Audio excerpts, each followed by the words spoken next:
और सरकार इसमें दलाल है। योगी मोदी दलाल हैं, सबसे बड़े देश बिचवा और कॉरपोरेट के लिए ये प्रॉपर्टी डीलिंग का काम कर रहे हैं। मोदी की प्रशंसा करने वाले मोदी को गाली दे रहे हैं, मोदी के कर्म ऐसे हैं। वरना हमें तो एक अच्छा इंसान चाहिए था। इसमें जा रहा है, मेरा घर जाएगा, मेरी ज़मीनें जाएंगी, यहाँ से लेकर वहाँ तक ज़मीनें, तो मैं तो उसमें बैठा हुआ, मुझे लीडरशिप नहीं करना है। कि हम गांधी जी के चेला नहीं हैं।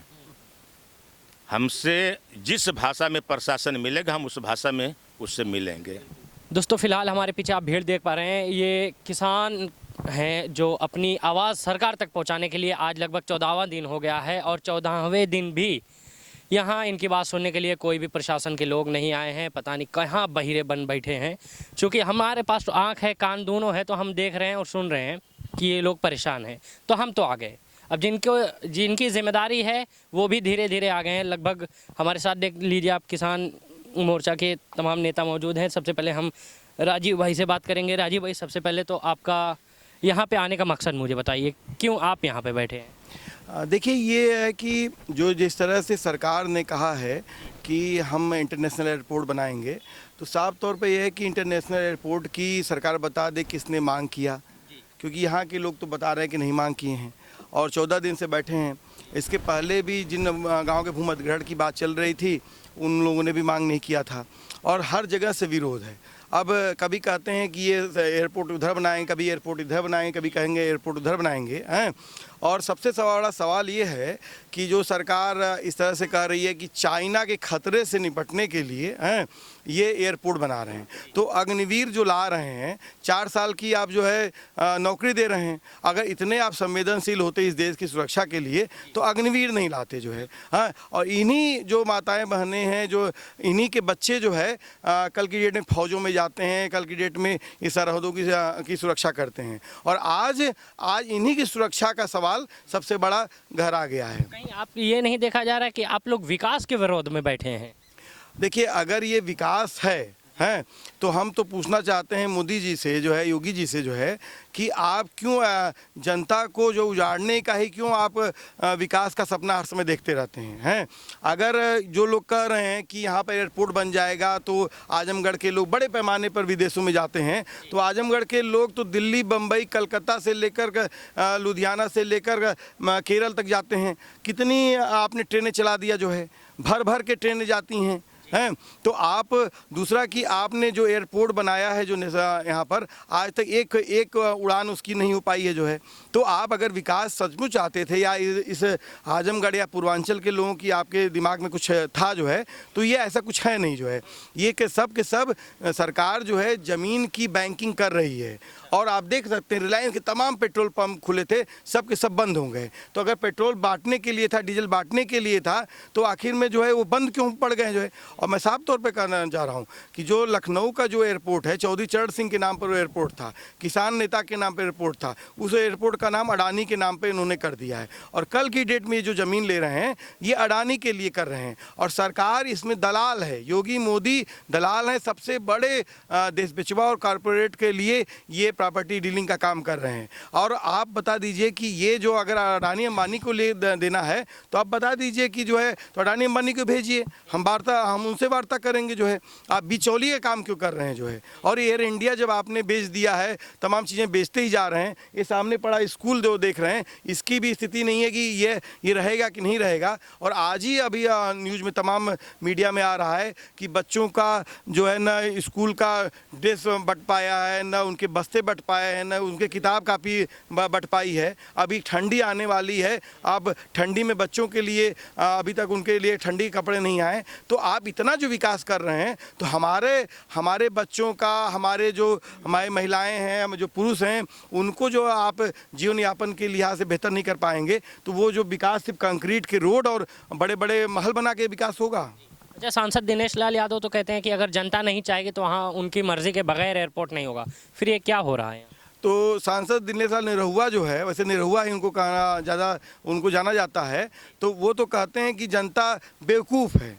माने यहाँ के लोगों ने जो बेवकूफ़ी कर दिया है कि उस जैसे आदमी को यहाँ का सांसद बना दिया है, तो वो बेवकूफ़ तो बने ही गए हैं, तो आज वो जनता को बेवकूफ़ बना रहे हैं। अगर सचमुच इतना विकास करना चाहते हैं तो अपन जहाँ पर पैदा हुए हैं, काहे गाजीपुर का नहीं विकास कर लिए जो है, काहे वो आजमगढ़ चुनाव लड़ने के लिए आ गए जो है हैं। तो आप मामला इस बात का है कि जो सांसद हैं उनको शायद ये बात समझदारी नहीं होगी हैं, जो क्योंकि नाचने गाने से कोई फुर्सत नहीं है। वो जगह जगह आजमगढ़ में वो उनको जो है शूटिंग के लिए टाइम है हैं, और यही वह साथी लोग यहाँ बैठे हैं, ज्ञापन दिए हैं, लेकिन आज तक उस सांसद को ये समझ में नहीं आया कि चल करके एक बार हमको बात करनी चाहिए।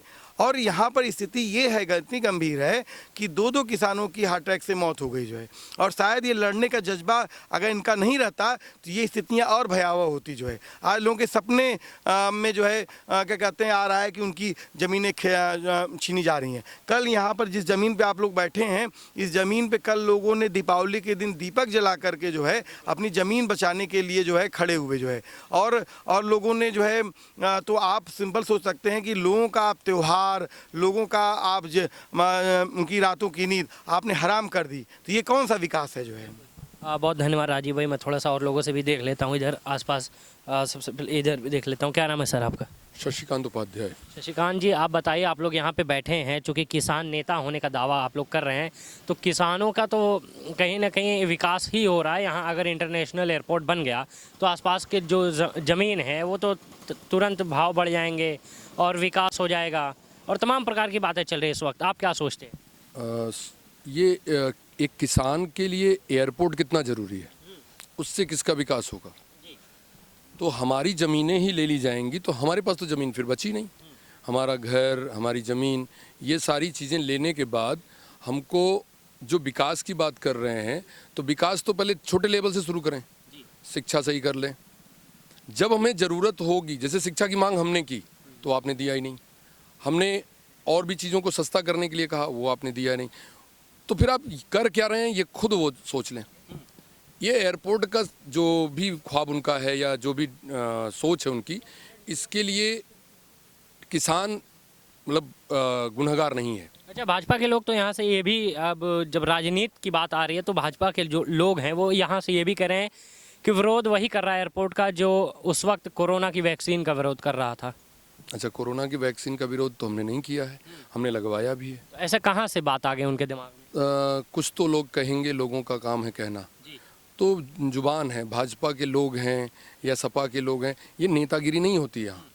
ये किसान हैं, ज़मीन में बैठे हुए हैं, हम लोग किसान हैं, और हम लोगों ने धरना किया है। यहाँ पे कोई पॉलिटिक्स की बात ही ना करे। 14 दिन से पहले आप लोग कहाँ थे? क्या आप किसान नहीं थे उससे पहले? तो जब कोई इस तरीके की बात नहीं आई तो क्या करते?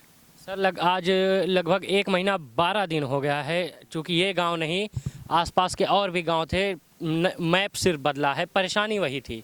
मैं खड़ा था, मैं इकलौता खड़ा था, उसके अलावा ना कोई पत्रकार था उस समय, ना कोई नेता था। मैंने बहुत पुकारा लेकिन कोई नहीं आया। तब तक आप लोग कहाँ थे? क्यों? तब भी तो विरोध हुआ है। नहीं सर, आप लोग सिर्फ 12 या 14 दिन हुआ है आप लोग यहाँ देखे जा रहे हैं। हम लोग अगर नहीं थे फिर भी किसान थे, किसान तो थे। किसानों ने विरोध किया, किसानों ने रोड पे भी मानव श्रृंखला बनाई, सारी चीज़ों का उनको सूचना मिली है।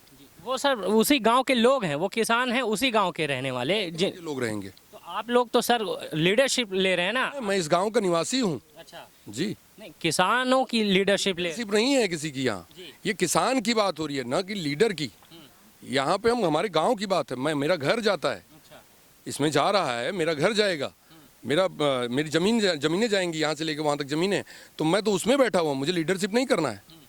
और यहाँ पे जो हमारे हैं साथी बंधु हैं, मैं अपने साथियों को नहीं पुकारूंगा तो पुकारूंगा किसको?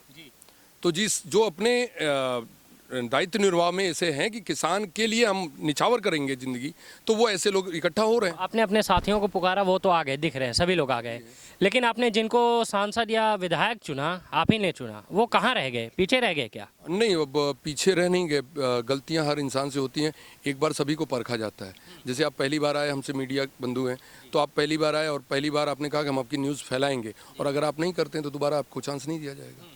तो ठीक उसी तरीके से एक बार गलती से अगर निरहुआ सांसद बन गए तो अब दोबारा ये जनता तो देखेगी ना। मोदी प्रधानमंत्री बन गए, जनता देख रही है, तो ऐसे न जाने कितने लोग, मुलायम सिंह भी मुख्यमंत्री बने थे तो सभी हटे कि नहीं हटे, तो उस तरह तो सभी चेक कर रहे हैं ना। हमारे में से ही बात करना कुछ, पीछे करना कुछ। तो आज मोदी की प्रशंसा करने वाले मोदी को गाली दे रहे हैं, मोदी के कर्म ऐसे हैं, वरना हमें तो एक अच्छा इंसान चाहिए था। तो आपको क्या लगता है कि यहाँ से जिस ज़मीन से हम बैठे हैं यहाँ अभी राजनीति नहीं हो रही? नहीं, कोई राजनीति नहीं हो रही और ना हम होने देंगे। इस बात का ख्याल है कि सर? हमें खूब ख्याल है। क्योंकि आप लोग तो 12 दिन से आ रहे हैं, उससे पहले विधायक जी आए, सेम वही बात बोल रहे हैं, लेकिन अभी तक कुछ भी नहीं देखा जा रहा है। नहीं, ऐसा अभी देखने को, अभी यूं कहें तो देखने को आपको मिलेगा, लेकिन कुछ समय के बाद। जी, चलिए, बहुत धन्यवाद। थोड़ा सा मैं आगे चल देता हूँ, चाचा हैं, इनसे हम थोड़ा सा बातचीत करेंगे, लेकिन चाचा थोड़ा सा अपना परिचय दे दें पूरा। रामनयन यादव, हसनपुर। रामनयन जी, एक बात बताइए, आप कब से यहाँ इस किसानों की परेशानियों से कब से आप सामना कर रहे हैं, इनकी परेशानी, और कब से आप सुन रहे हैं? मैं उस वक्त जानता हूँ कि जब यहाँ पर बगैर किसी सूचना के जी लोग आए थे सर्वे के लिए, और इस गांव की महिलाओं ने जब उनसे सवाल किया कि क्या हो रहा है, तो उन लोगों ने इन लोगों को बरगलाया। किस प्रकार? यह कि आप लोगों की फसल का हम मुआयना कर रहे हैं, जिसकी फसल अच्छी होगी उसको इनाम दिया जाएगा, जिसकी फसल कमज़ोर होगी उसको हम लोग मुआवजा देंगे। ये जैसे एक भरमाने वाली बात उन्होंने किया। और एक बात और भी कहा कि अपना पास बैंक पासबुक और आधार कार्ड लेकर आप लोग तहसील पर आ जाइए, वहीं पर आप लोगों को मिलेगा पैसा। तो वो महिलाओं ने अपने गांव में जा कर के अपनी बात कहा पुरुषों से, तो उसी गांव के लोगों ने जब लेखपाल को फ़ोन किया तो लेखपाल फ़ोन ही नहीं उठा रहा है। फिर एक बार उठाया तो बोला 8 बजे रात को बात करिएगा। यहाँ से बात सामने आ रही है कि कुछ पुलिस प्रशासन के लोग बदतमीजी भी किए। मैं उसी तरफ जा रहा हूँ, मैं क्रम वाइज जा रहा हूँ। तो फिर उसी दिन की बात है कि रात में लोग आ गए, 2 ट्रक पीएसी आ गई, पुलिस आ गई और एसडीएम भी आए थे, और वो लोग जबरिया ये सर्वे करना शुरू किए। जब उसका विरोध हुआ तो हमारे दलित बस्ती में बच्चियों के साथ, महिलाओं के साथ अभद्र व्यवहार किया गया, गालियां भी दी गई, ऐसे शब्द कहे गए कि जो अगर वैसा आदमी होगा तो वो बर्दाश्त तो नहीं करेगा। यहाँ के युवकों ने भी बर्दाश्त नहीं किया। अब इन लोगों ने विरोध किया तो एक को पकड़ के मारने लगे, तो वो जो बच्ची बैठी हुई है उसके भाई को मार रहे थे, वो बच्ची गई छुड़ाने के लिए, उसको भी मारे लोग। और उल्टा सीधा कहे, गाड़ी में पकड़ के जा रहे थे गाड़ी में बैठाने के लिए। तो आपको क्या लगता है ये रात में सर्वे करना जायज़ है क्या, कहीं से भी सही है क्या? अच्छा, तो आप बताइए, चोर चोरी करता है रात ही में, दिन में शायद चोरी नहीं कर पाता। वो जो छिछोरे चोर होते हैं, वो जैसे लेकर सामान भाग जाना, किसी का बैग उठाना, ये तो दिन में कर लेते हैं, लेकिन जो हकीकत का चोर होता है वो रात ही को चोरी करता है। तो अब इसको आप मेरी बात को थोड़ा आगे तक सोचने का प्रयास करिए कि ये चोरी जो काम हो रहा है, हम इनको किस शब्दों से नवाजें। तो ये उसी का नतीजा है कि इसमें से मारे पीटे और जो अभद्र व्यवहार किए उस गांव में गए ब्राह्मण लोग हैं, एक कपिल यादव हैं, उनको भी मारे, उनके पोते को मारे, एक गौड़ महिला है उसको मारे, और आप बैठे हुए हैं, इनके दरवाजे पर पुलिस धमक पड़ी, वहाँ जाकर धमकाया जा रहा है इनकी माँ के सामने। तो अब आप बताइए कि हम ये इन लोगों को इकट्ठा नहीं किए हैं, यह स्वतः उठ खड़े हुए हैं लोग। और जब ये स्वतः उठ खड़े हुए हैं तो जाहिर सी बात है कि अपनी ज़मीन बचाने के लिए और अपना ज़मीर बचाने के लिए, अपना आवास बचाने के लिए, अपनी इज्जत बचाने के लिए हर कोई मर मिटने को तैयार होता है। तो हम इसी क्षेत्र के, हमारा भी खेत जा रहा है, हमारा भी घर जा रहा है, तो हम सब लोग मिल करके, जैसे एक बात आपने बगल में कहा कि यहाँ पर राजनीति नहीं हो रही है, तो आप विश्वास कीजिए कि इसमें कोई न कोई कहीं न कहीं वोट देता ही देता है, किसी न किसी मत के है ही हैं लोग, लेकिन यहाँ पर राजनीति की बात नहीं होती। यहाँ पर शुद्ध रूप से हम एक परिवार के लोग हैं। अंतर सिर्फ इतना है कि हम यहाँ बैठ कर के आपसे बात कर लेते हैं, अपनी बात सुनाते हैं, और इन महिलाओं से भी सुनते हैं। ऐसा नहीं को नहीं बोलती हैं, वो भी बोलती हैं, पुरुष भी बोलते हैं, और हमारे समझे से राजू भाई हैं, हमारे समर्थन के लिए आए हैं, और भी आने वाले हैं लोग, जैसे मेधा पाटेकर भी आने वाली हैं, राकेश टिकैत भी आने वाले हैं, तमाम लोग किसान नेता आने वाले हैं। तो हम अपनी ज़मीन को बचाने के लिए दृढ़ संकल्पित हैं। हम ये कहना और भी चाहेंगे कि हमारी ये जो माताएं बहनें बैठी हुई हैं, इनमें से कोई ऐसा नहीं है कि जो ये कह दे कि हम अपनी जान बचाने के लिए ज़मीन छोड़ देंगे, बल्कि हमारा एक नारा ही बन गया है कि हम जान दे देंगे, ज़मीन नहीं देंगे। तो इसके लिए पहली बात और भी एक बात और बता दूं आपसे कि हम अपने इस प्रोग्राम को शांतिपूर्ण ढंग से आगे बढ़ाएंगे। हम कहीं से कोई ऐसा काम नहीं करेंगे राष्ट्रीय संपत्ति को क्षति न पहुंचे और कोई बात ऐसी ना आए। लेकिन अगर उकसावे की बात पर या ऐसे कोई गलत तरीका अपनाया प्रशासन, तो हम ये भी कह देना चाहते हैं कि हम गांधी जी के चेला नहीं हैं। हमसे जिस भाषा में प्रशासन मिलेगा, हम उस भाषा में उससे मिलेंगे। बहुत धन्यवाद चाचा। दोस्तों, लास्ट में मैं आपको बताता चलिए, एक बार भीड़ यहाँ पे देखिए, और इस भीड़ में बैठे राजीव भाई को भी मैं थोड़ा सा बताता चलूँ कि राजीव भाई जैसे लोग जहाँ भी होंगे वहाँ ये बात मान के रखिए कि पूरा प्रशासन, मैं कह सकता हूँ पूरा सिस्टम गलत होगा, लेकिन ऐसे लोग गलत नहीं हो सकते। ऐसे लोग जहाँ होते हैं वो सिर्फ़ और सिर्फ सच्चाई के रास्ते पे होते हैं। चूँकि पर्सनली मैंने इनसे इंटरव्यू किया है, इनके बारे में रिसर्च है मेरी। जो इंसान मुख्यमंत्री के ख़िलाफ़ बात पहुंचाने की या बात रखने की ताकत रखता है, वो किसी से डरेगा या कहीं ऐसा गलत बोलेगा? ये बात दरअसल एकदम साफ देखी जा रही है कि यहाँ पे किसी भी प्रकार की सियासत या अपना फ़ायदा देखने के लिए लोग नहीं आए। और लास्ट में एक भीड़ देख लीजिए। तब तक के लिए हमारे सामने कैमरा कीजिए। बहुत बहुत शुक्रिया आपका देखने के लिए ज़िया न्यूज़।